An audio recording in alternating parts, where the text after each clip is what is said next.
دردانه گل پسر،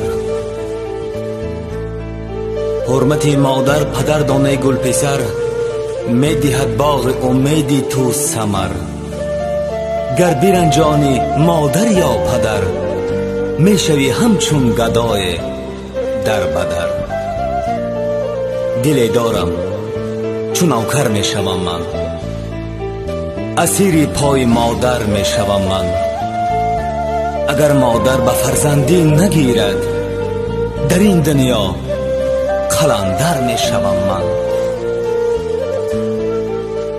از موی سفید مادرم یاد کنم، چون مرغ هر سحر خیسته و فریاد کنم. بیچاره بودم پیش دلی حیرانش، اکنون بیروم مزارش آباد کنم.